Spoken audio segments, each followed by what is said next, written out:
Hi, I'm Melissa Fleming. My husband James and I formed the Austin Round Rock, Texas chapter of The Cure Starts Now. Shortly after our son Brock had battled DIPG for 7 months in 2016. And after that, we decided that it wasn't acceptable that treatments haven't changed in 60 years and that there's no cure, and we want to help fund research to change that. And so I'm really glad that you're here with us today, Dr. Hummel, because I want to talk about the DIPG Registry, and you are the local principal investigator of the DIPG DMG Registry at Cincinnati Children's. And so I know you've talked to Keith before about the registry and how the data that you're able to collect and all that information about the mutations really helps direct future trials and future strategies. You've also commented that we now have some proof that there are a few long-term survivors, and what it really makes them unique and why is that. But we haven't talked as much about why it's important for families to get registered with recently diagnosed children and what those benefits are. Can you talk more to that? Yeah, Melissa, one of the great things about the International DIPG DMG Registry is that you have centralized MRI readings, which can help sometimes with misdiagnoses, because one of the things that we see in the registry is not everything that comes through is necessarily a DIPG or DMG. Most often they are, but you get access to centralized MRI readings. You also get access to a network of sort of the best hospitals out there for DIPG and DMG. You get free second opinions as well. And I want to give a nod or a shout out to Dr. Miriam Falauti, who's at Nationwide Children's right now. And, this is sort of she really sort of was the impetus for the registry, and with the help of the collaborative, really pushed this forward. And I just would really encourage people who are newly diagnosed to go to the website and click that button to enroll. So what is the website? How would they enroll?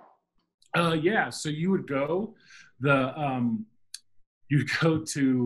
dipgregistry.org, and on that, when you pull that up, essentially the first thing that you pull up is a button that says, enroll here, I believe. I think it says how to enroll, and you click on that button, and it basically goes through the process. There are phone numbers, there are emails. We're also in the process at the registry of doing, making this a little bit more easier to do enrollment online. That's not quite yet. That's coming down the pike. But because right now we have to, it's not quite a fully automated process, but it's very easy. There's one number to call or one email to email.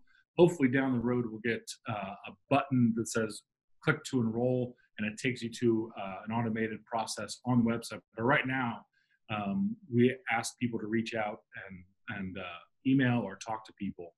And additionally, not only on that website do you have like the how to enroll button, but it's set up that you can also have a section for patients and families.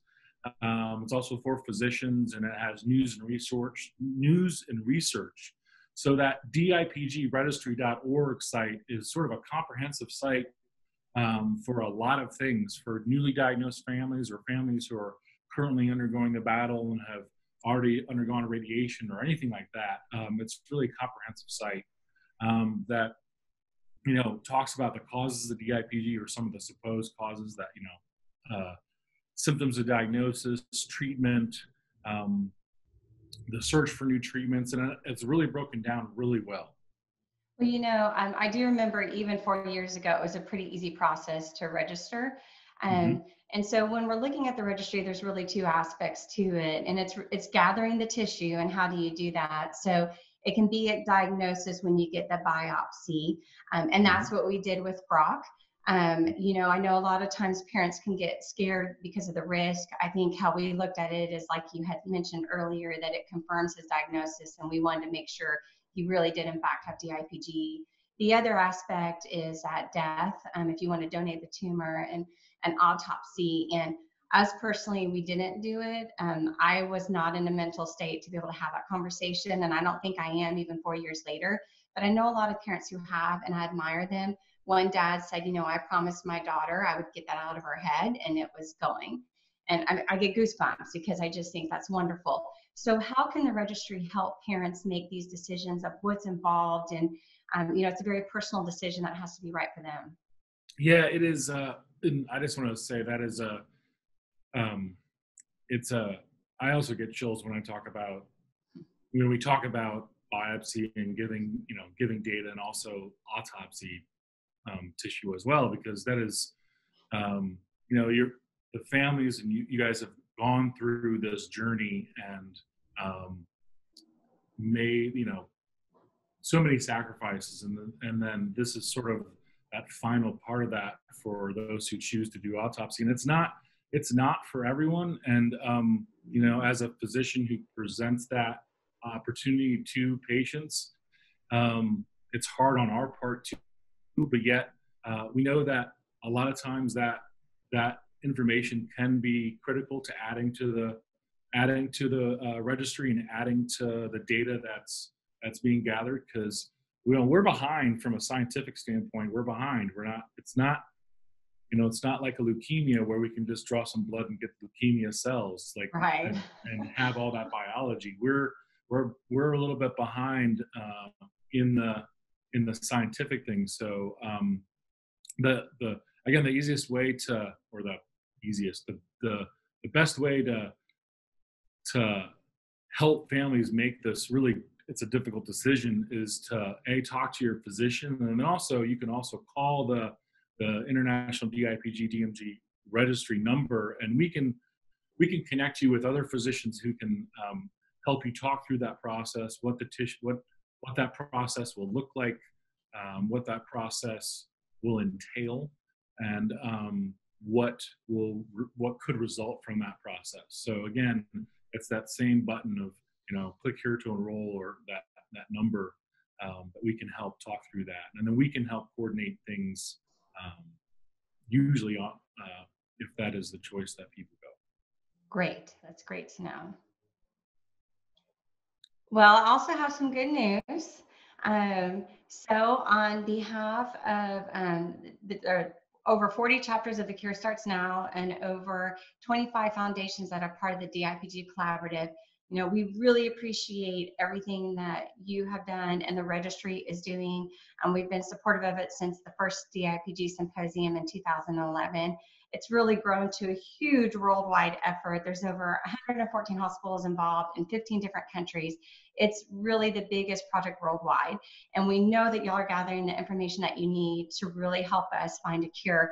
And we want to make sure that you get to continue it. So on behalf of the Cure Starts Now and the DIPG Collaborative, I would like to award the International DIPG DMG Registry with $1.5 million. So this will help for the next 2 years of funding of 2021 and 2022. Wow. Thanks so much. That's very impressive. Wow. Thank you so much to the DIPG Collaborative. And you were talking about that first symposium back in 2011. And I remember that was, in a relatively small conference room, and it has grown leaps and bounds. We've now had more, we have just had a handful of foundations at that time. And now that collaborative has really grown, and it's amazing to see the work that you guys do and the collaborative does to help with this, because this is fantastic news, especially in this current state that we're in with, we really appreciate, from the registry, we really appreciate everything the Cure Starts Now and the DIPG DMG Collaborative have done to give us this money to help continuing the funding of the International DIPG Registry for the next 2 years. I'm shocked. It's fantastic news. Thank you very much. Well, and I just think so much information is valuable. And when we were in the fight, I didn't fully understand what we were up against, which I think was a good thing. But afterwards, just being able to know, what ages it's more common in, and that it's heterogeneous, and that it's changing. Yeah. And now that y'all can get so specific with mutations, and it's just amazing what information y'all can collect, and I know it's needed, and I'm glad that y'all have all band together, because as families, we are all working hard to raise money for you guys, but we know you're spending it well and you're very strategic, and this is one way that it's evident. And thank you all so much, all of you who are doing this from the bottom of my heart, and all of us parents. Thank you. Well, thank you, Melissa. That is, thank you very much.